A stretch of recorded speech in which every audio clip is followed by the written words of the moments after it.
Hello बच्चों, radius classes 247 में आपका स्वागत है। और आज के इस वीडियो में हम लोग पढ़ने वाले हैं बच्चे बेसिक टू हाई ट्रांसलेशन। ठीक है, जो भी बच्चे सीबीएसई से पढ़ रहे हैं या तो बिहार बोर्ड से पढ़ रहे हैं, उन सभी के लिए ट्रांसलेशन बेहद जरूरी है। जब अगर आप इंग्लिश बोलना चाहते हैं और उस फ्लुएंटली बोलना चाहते हैं तो कुछ कुछ नियम्स जो हैं ग्रामेटिकल रूल्स के अकॉर्डिंग ट्रांसलेट करने आपको आना चाहिए नियम के अनुसार। तो आज के इस वीडियो में हम लोग शुरू से यही देखेंगे कि क्या क्या हमको चाहिए, जरूरत है कोई भी ट्रांसलेशन बनाने के लिए। तो आज का टॉपिक हमने रखा है use of is am are बच्चे। ठीक है, बहुत ही बेसिक चीज है लेकिन बहुत सारे बच्चों को ये पता भी नहीं होगा। आज हम लोग इसको समझते हैं शुरू से। बात करते हैं use of is am are में क्या क्या आपको जानना है। कहां पे सबसे पहले देखेंगे कहां पे इज एम आर का प्रयोग होगा। तो आइए यहां पे पहले पहचान देख लेते हैं। ये देखिए, ये जो हमने स्टेटमेंट जो भी बनाया है, यहाँ पे जो भी आपको दिख रहा होगा बोर्ड पर, वो सब एक पैटर्न के अकॉर्डिंग बनाया है। ठीक है, यानी कि जितने भी हम लोग आगे पढ़ेंगे use of was were shall be will be, बाकी सब जो भी ट्रांसलेशन का कंसेप्ट पढ़ेंगे बच्चे, उस सभी में यही पैटर्न को हम लोग फॉलो करने वाले हैं। तो इसको सही तरीके से आप समझने का कोशिश करिएगा, क्योंकि इसी पर पैटर्न पे बेस्ट बाकी सब जो भी रूल्स बनेंगे उसका भी यहाँ पे वही रहने वाला है। तो चलिए देखते हैं सबसे पहले क्या होता है। सबसे पहले आता है, जब भी हम लोग ट्रांसलेशन बनाने की कोशिश करते हैं तो उसमें सबसे पहले आते हैं बच्चे रूल्स ऑफ आइडेंटिफिकेशन, यानी कि पहचान के नियम। तो देखिए क्या होता है, अगर use of is am are करना चाह रहे हैं तो उसमें क्या क्या पहचान है। तो सबसे पहले देखना है कि जिस हिंदी वाक्य के अंत में है, हो, हूं, हैं इत्यादि लगा हुआ रहता है तो उसका अनुवाद हम लोग इज एम आर लगा करके करते हैं। जैसे कि मैं एक शिक्षक हूं तो आई एम अ टीचर हो जाएगा। क्या हो जाएगा, मैं एक शिक्षक हूं तो उसका हो जाएगा आई एम अ टीचर। तो यहां पे देख सकते हैं कि पहचान में आपको सिर्फ याद रखना है कि यदि लास्ट में क्या रहे, है, हो, हूं, हैं इत्यादि लगा रहे तो, जैसे कि इसमें देखिए क्या है, लास्ट में क्या लगा हुआ है, हूं लगा हुआ है। तो इस कारण से इस तरह का सेंटेंस को कैसे बनाएंगे, आई एम अ टीचर। अब यहाँ पे कैसे, कहाँ पे एम लगेगा, कहाँ पे इज लगेगा, कहाँ पे आर लगेगा, उसके लिए एक छोटा सा टेबल हमने बना रखा है, उसको पहले समझा देते हैं, उसके बाद आप यहाँ पे चले आइएगा, आ जाइए। देखिए यहाँ पे क्या है, आपको समझना है एक नंबर्स के बारे में। नंबर क्या होता है भाई, तो नंबर को बोलते हैं वचन। क्या बोलते हैं इसको, वचन बोला जाता है। तो वचन मतलब क्या होता है, दो तरह के इंग्लिश में वचन होते हैं, एक वचन और बहुवचन, जिसको सिंगुलर नंबर और प्लूरल नंबर कहते हैं। उसके बाद होता है पर्सन। पर्सन तीन तरह के रखे गए हैं ट्रांसलेशन के तौर पर, जैसे यहाँ पे फर्स्ट पर्सन, सेकंड पर्सन और थर्ड पर्सन, प्रथम पुरुष, मध्यम पुरुष और उत्तम पुरुष। ठीक है, तो इस प्रकार से अब समझिए कौन किस में आता है। तो आई जो हुआ मैं यानी कि बोलने वाला।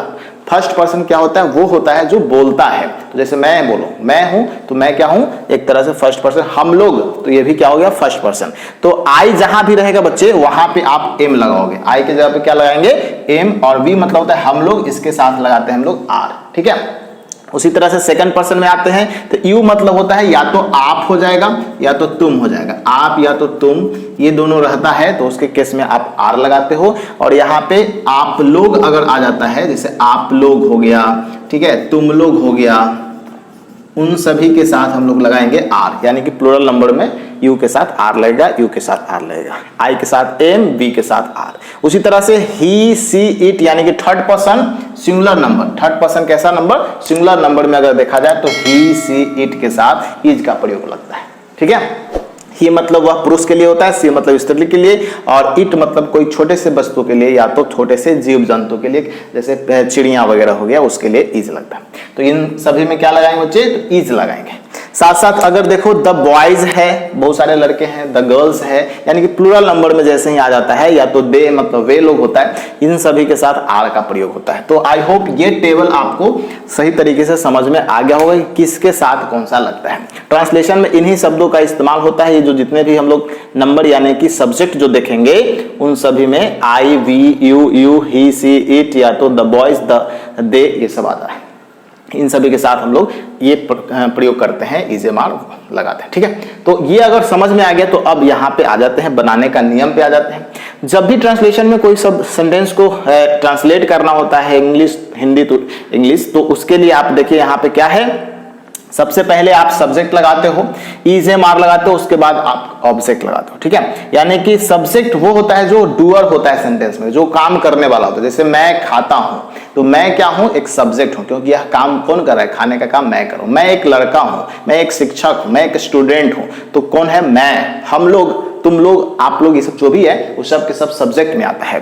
साथ साथ इसमें इज एम आर लगेगा, हेल्पिंग वर्ब है, सहायक क्रिया है, क्योंकि मेन वर्ब जैसे खाना पीना उठना बैठना ये सब होता है मेन वर्ब, ठीक है। और नेक्स्ट होता है ऑब्जेक्ट, जिसको कर्म, यानी कि कर्ता जो भी काम करता है उसका जिस पर फल पड़ता है उसको कर्म बोलते हैं, यानी कि ऑब्जेक्ट बोलते हैं। जैसे मैं खाना खाता हूं, तो किसको खाया जी, खाना को खाया। मैं एक लड़का हूं, तो मैं क्या हूं, एक लड़का हूं। मैं एक शिक्षक हूं, क्या हूं, शिक्षक हूं। तो यहां पे आप देख सकते हो कि इसको कर्म बोलते हैं, ठीक है। तो इसमें आप कैसे बनाओगे, तुम एक छात्र हो तो you are a student, you are a student. अब इसमें क्या होता है आप समझिए, जितने भी ट्रांसलेशन बनाएंगे हम लोग, जितने भी रूल्स देखेंगे, उन सभी में आप देखोगे कि ट्रांसलेशन में मेनली 6 तरह के सेंटेंस होते हैं। कितने तरह के, 6 टाइप के सेंटेंस रहते हैं। आज के जो टॉपिक है फर्स्ट लेक्चर में हम लोग 3 तरह के सेंटेंस पढ़ेंगे और 3 अगले लेक्चर में पढ़ेंगे, यानी कि 2 पार्ट इसका होगा, जिसमें हम लोग use of is am are पूरे तरह से कंसेप्ट को समझ लेंगे और इसका एक्सरसाइज भी हम लोग देख लेंगे, ठीक है। तो यहाँ पे आप देखिए टाइप्स ऑफ सेंटेंसेस की बात करते हैं भाई, तो यहां पे आप देख सकते हो 3 तरह के टाइप्स है। पहला टाइप्स है अफर्मेटिव सेंटेंस। फर्स्ट क्या है, अफर्मेटिव सेंटेंस। अफर्मेटिव कहने का मतलब सकारात्मक। आप किसी चीज को अफर्मेशन देते हैं, यानी कि सकारात्मक कहने का मतलब होता है सकार करते हैं, ठीक है, उसको आप एक्सेप्ट करते हैं। जैसे क्या है, राम अच्छा लड़का है, आप एक्सेप्ट कर रहे हो कि राम क्या है, अच्छा लड़का है। तो पहला सेंटेंस तो यही होता है सकारात्मक अफर्मेटिव सेंटेंस। राम एक अच्छा लड़का है, इसको क्या लगेगा, राम है कोई नाम है किसी का और उसके साथ इज लगता है। यहाँ पे एक चीज और छूट गया था, यहाँ पे कोई किसी का नाम रहेगा, एनी नेम अगर रहता है, एक नाम रहे तो उसके साथ भी हम लोग इज का प्रयोग कर सकते हैं। तो राम के साथ क्या लग जाएगा, इज लग जाएगा। तो Ram is a good boy, क्यों, क्योंकि सब्जेक्ट ये हो गया और अच्छा लड़का हो गया ऑब्जेक्ट, और है तो उसके लिए इज लगा दिया, ठीक है। तो फर्स्ट पर्सन सिंगुलर। अब यहाँ पे है हम लोग ईमानदार हैं, तो वी आर ऑनेस्ट। हम लोग ईमानदार हैं तो क्या हो जाएगा, वी आर ऑनेस्ट हो जाएगा।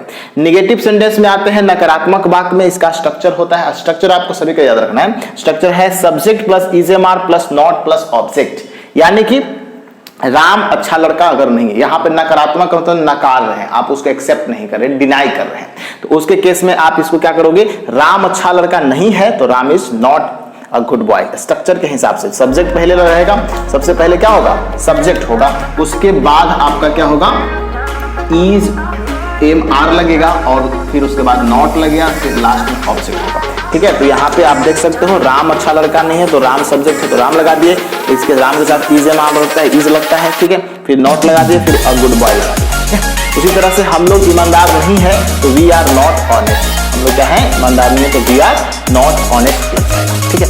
अब चलते हैं हम लोग थर्ड नंबर जो है आज का लास्ट टॉपिक है, जिसको बोलते हैं इंट्रोगेटिव सेंटेंस। इंट्रोगेटिव सेंटेंस बच्चे क्या हुआ, इंट्रोगेटिव में प्रश्न सूचक वाक्य, यानी कि जिसमें प्रश्न मतलब प्रश्न पूछा जाता है, यस नो वाला क्वेश्चन पूछा जाता है। जैसे क्या तुम ईमानदार हो, क्या तुम बेईमान हो, क्या तुम अच्छे बच्चे हो।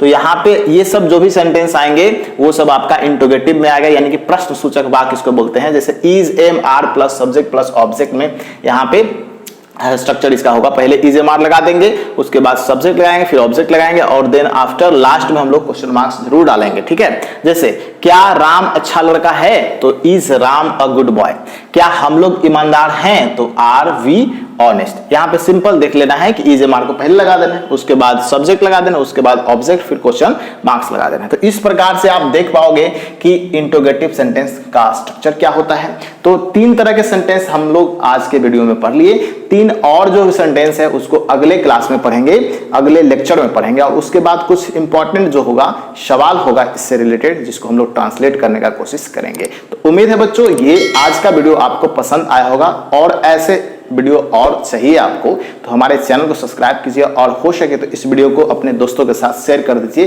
ताकि और लोग इससे जुड़ जाए और बेसिक टू हाई ट्रांसलेशन का क्लास वो देख पाए। चलिए बच्चे मिलते हैं अगले अपडेट्स में, तब तक के लिए गुड बाय।